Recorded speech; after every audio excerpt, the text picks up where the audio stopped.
I'm David. And I'm Sophia. Welcome, everyone, to TechDaily.ai. We've got a really intense collection of material to go through today, looking at the latest breakthroughs and, frankly, the fierce competition in frontier AI models. It really is a high-stakes moment. I mean, we're moving way past simple chatbots now. These are models designed for incredibly complex work. But with that power boost comes a whole new set of vulnerabilities, right? Exactly. That's the other side of the coin we have to look at. So our mission here is to filter through all the new benchmarks, the developer hype, and these really crucial security warnings to give you the clearest possible picture of where the state of the art is right now. And before we jump in, welcome everyone to TechDaily.ai. You can sponsor this podcast for just $25. Your message will be featured across major platforms like Apple Podcasts, Amazon Music, Spotify, and more. If you're interested, contact info@techdaily.ai to get started today. So where do we start? I think the most fascinating thing is just the sheer velocity of this battle. The speed, yeah. I mean, Google is launching Gemini 3 Pro just 8 months after the last version. They're going head-to-head with OpenAI's GPT-5, 5.1, and of course, Anthropic's Claude 3. It's an arms race. Okay, so let's unpack Gemini 3's core identity then, because I think that explains their whole strategic angle. Google's calling this their most intelligent model, and the key seems to be its architecture, a sparse mixture of experts, the MOE design. Right. And for those who aren't familiar, MOE isn't one single giant brain. Think of it more like a leadership team. Okay. The AI routes a specific problem to a specialized expert within itself, which makes the whole system so much faster and more efficient. And that efficiency is tied directly to the hardware they're using. That's the critical point. Gemini 3 Pro was trained solely on Google's own TPUs, their tensor processing units. This isn't just a small technical detail. No, it's a huge strategic decision. Exactly. By relying on their own hardware, they are just dramatically lowering the inference costs compared to rivals who are, totally reliant on those bleeding-edge NVIDIA GPUs. So this gets really interesting. It's not just about being faster. It's about being cheaper to run. It's about performance per dollar. Right. And if you can deliver that, you fundamentally change the economics for developers. You basically create a cost barrier for your competitors. But that does raise a question, right? If the goal is raw power and efficiency, where does a company like Anthropic fit in? Where does Claude 3 sit in all this? Claude 3 is carving out this vital niche as the safety-first option. It excels in alignment, in consistency over long conversations, and especially long context recall. So that makes it the go-to for really sensitive areas. Yes, think legal analysis, healthcare compliance. Yeah. Anywhere you need controlled behavior and you just cannot have hallucinations. So we have these three titans then. Google pushing efficiency, OpenAI with its generalist power, and Anthropic cornering the market on safety and reliability. That's a great summary. Okay, so now let's look at the scores. Because Google is throwing around some huge numbers. Yeah, they are. They're claiming major victories. On humanity's last exam, which is a really tough reasoning benchmark, Gemini 3 Pro scored 37.5% without any tools. And how does that compare? It significantly outclasses GPT 5.1's 26.5%. Wow. It also showed a big lead in RRC AGI2, which tests abstract reasoning, scoring 31.1% to GPT 5.1's 17.6%. Well, what about coding? That's a huge one. On SWE Bench, it was basically a dead heat. Gemini 3 Pro got 76.2% versus 76.3% for GPT 5.1, so neck and neck. The numbers are impressive, but I find the tangible examples are what really make it click. Oh, for sure. The one that's been making the rounds is the spur gear visualization prompt. Yes. So developers asked the models to create a math-based 3D visualization of a spur gear. GPT 5.1 took 7 minutes, and it actually failed on the geometry of the teeth. The most important part. The most important part. Gemini 3 took 30 seconds. 30 seconds. And it nailed the teeth profile.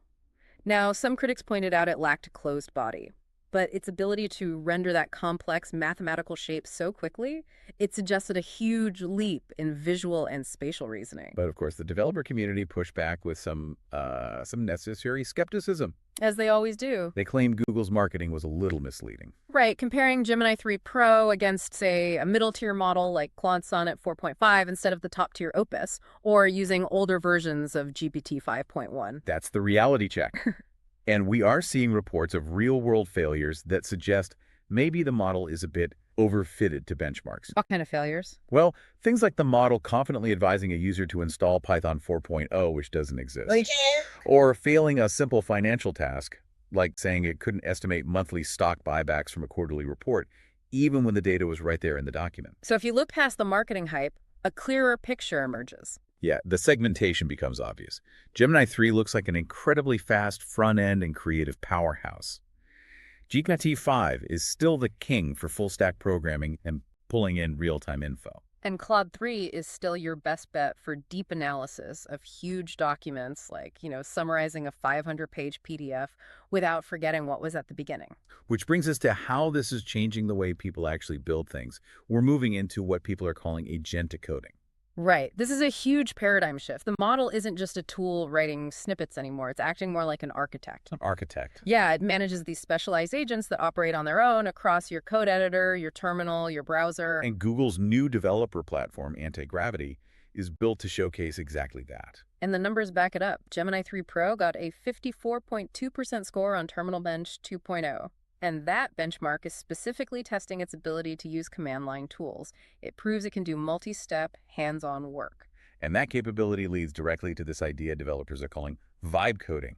I love that term. It's great, right? Yeah. Because the model has this deep tool use, you can now give it a really high-level idea like literally a sketch on a napkin or a voice note. And it can generate a full interactive app from that one prompt. It handles all the complex planning and agent management itself. It's a whole new level of abstraction. And that spatial reasoning we saw with the Spur gear, that's also driving breakthroughs in multimodal intelligence. It got new high scores on MMMU Pro for complex image reasoning. So what does that mean in the real world? It means the model can interpret really nuanced visual data. So you can use it for analyzing complex charts, spotting anomalies in medical scans, or improving object tracking in self-driving cars and robots. And to support that, they've also upgraded their image generation tool, Nano Banana 2. Yes, which now has native 2K resolution and can upscale to 4K. It's designed to produce those really high-def visuals you need for creative work, for gaming, e-commerce, Yeah. basically professional quality. We also can't forget the long context advantage. You mentioned Claude, but Gemini 3 can also handle millions of tokens. Which is just a staggering amount of information. That's like several long novels or an entire code base. And it does it without the forgetting issues older models had, which is absolutely vital if you're asking it to, say, audit a massive library of code. But this is where we have to pivot. Because as these systems get smarter and more integrated into everything we do, Accessing our search history, our system logs, our browsing data. the security implications become enormous. That very capability, pulling context from all those inputs, becomes a severe liability if an attacker poisons the well. Precisely. And this isn't theoretical.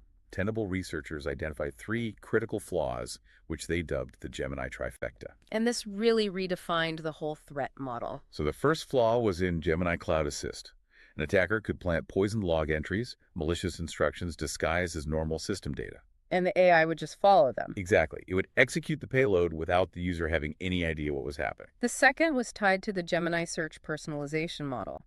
This one's subtle. How'd it work? If an attacker could inject bad links or queries into your browser history, maybe through a rogue extension, the AI would treat that history as trusted context. And then what?